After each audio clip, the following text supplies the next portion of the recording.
सुमित ने आज खाना नहीं खाया क्योंकि उसकी बीमार माँ ने भी 3 दिन से कुछ नहीं खाया है। 3 दिन से सुमित की माँ बिस्तर से उठी तक नहीं है। सुमित अपनी माँ से खाना खाने की पूछता भी है तो वो उसे कोई जवाब नहीं देती। आज सुमित भी बिना खाना खाए सोया और सुबह घर की कई बार डोरबेल बजने से उसकी आंखें खुली। सुमित ने उठकर दरवाज़ा खोला तो दरवाजे पर उसके पड़ोस के ही कई सारे लोग खड़े थे।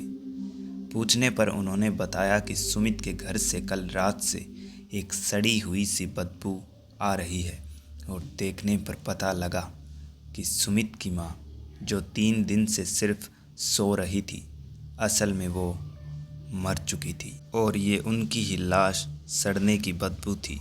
मोहल्ले वालों ने सुमित को समझाने की बहुत कोशिश की, लेकिन वो कहता रहा, नहीं नहीं, मेरी माँ नहीं मर सकती, नहीं मर सकती मेरी माँ। माँ उठो ना, माँ माँ उठो ना। लेकिन सुमित के आसपास खड़े लोग ये बात अच्छे से जानते थे कि मरे हुए लोग कभी नहीं बोलते। ये बात सुमित को काफ़ी लोगों ने समझाई, लेकिन उस पर तो जैसे पागलपन का भूत सवार था। वो किसी की भी सुनने को तैयार नहीं था। लेकिन ठीक मौके पर सुमित का दोस्त विशाल वहाँ पर पहुँचा और उसने सुमित के कंधे पर हाथ रखते हुए उसे समझाना शुरू किया। लेकिन तभी अचानक से सुमित ने विशाल को धक्का देकर पीछे किया और एक भारी और पतली आवाज़ में बोलना शुरू किया। अबे यो, दूर रह मुझसे। ये सुमित कमजोर है जो तेरी बातें सुनता है, लेकिन मैं कमजोर नहीं, मैं बहुत ताकतवर हूँ।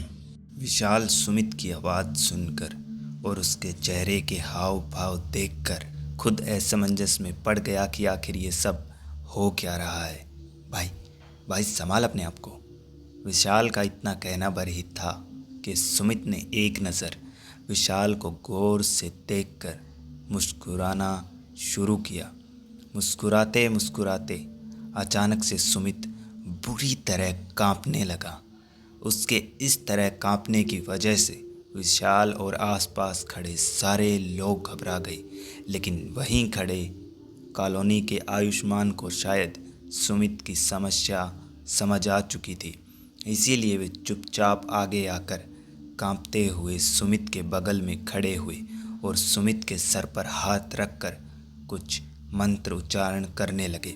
लगभग 5 मिनट तक सुमित ने कांपने का और आयुष्मान के मंत्र जाप करने का ये सिलसिला चलता रहा और अंततः सुमित का कांपना बंद हुआ और वो 2-3 बार बड़े बड़े से झटके खाकर ज़मीन पर गिरकर बेहोश हो गया।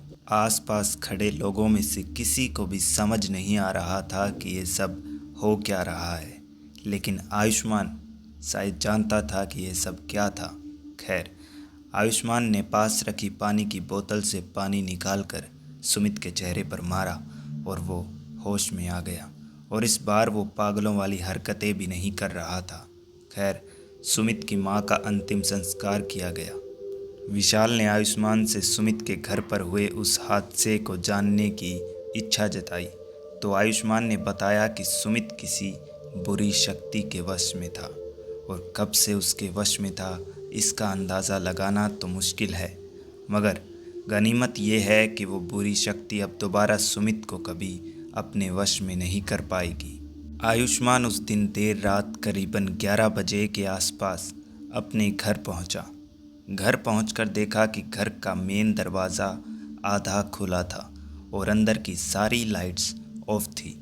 आयुष्मान ने सोचा कि उसकी बीवी नैना मेन गेट खुला छोड़कर ही सो गई है।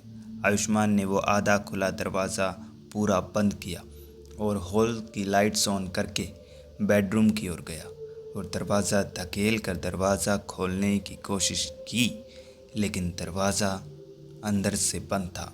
आयुष्मान ने दरवाज़ा खटखटाया और नैना को पुकारा, लेकिन अंदर से न दरवाज़ा खुला और न ही आयुष्मान को कुछ जवाब मिला। और ऐसा पहली बार था कि बेडरूम का दरवाज़ा बंद करके नैना सो रही हो। इसीलिए आयुष्मान का चिंतित होना लाजमी था। आयुष्मान ने दरवाज़ा खटखटाने की जगह अब पीटना शुरू किया और तभी कमरे के अंदर से आई एक अजीब सी आवाज़ ने आयुष्मान की धड़कनों को और भी तेज़ कर दिया। परेशान मत कर, आराम करना है मुझे। आयुष्मान को अंदाज़ा हो चुका था कि नैना किसी न किसी मुसीबत में है। आयुष्मान घर से बाहर निकला घर के पीछे जाने के लिए, ताकि वो बेडरूम की खिड़की तोड़कर अंदर घुस सके। लेकिन जब आयुष्मान खिड़की पर पहुंचा तो पाया खिड़की पहले से ही खुली थी और बेडरूम की लाइट्स ऑन थी। नैना बेड पर बैठी बैठी कपड़े समेट रही थी। आयुष्मान को खिड़की पर देखकर नैना ने आयुष्मान से कहा, एक तो लेट घर आते हो और ऊपर से खिड़की पर आके मुझे डराना चाहते हो। चलो चलो अब बंद करो ये नौटंकी, मैं खाना लगाती हूँ, खा लो कुछ। इतना बोलकर नैना उठकर बेडरूम से बाहर निकल गई। आयुष्मान अपनी ही दिमागी उलझन में उलझा फिर से घर के अंदर आया और खाने की टेबल पर बैठकर अपने आप से ही अपने सवाल पूछने लगा कि क्या कहीं कोई बुरी शक्ति आयुष्मान के साथ उसके घर तक तो नहीं आ गई है। लेकिन आयुष्मान ऐसा कुछ भी महसूस नहीं कर पा रहा था। खैर, किचन में कुछ बर्तनों के हिलने डुलने की आवाज़ होकर शांत हुई और फिर नैना किसी कठपुतली की तरह चलकर किचन से बाहर निकली और नैना के चेहरे पर उसके बाल और हाथों में खाने की थाली थी। आयुष्मान अपनी जगह से खड़ा हुआ। नैना, क्या हुआ तुम्हें?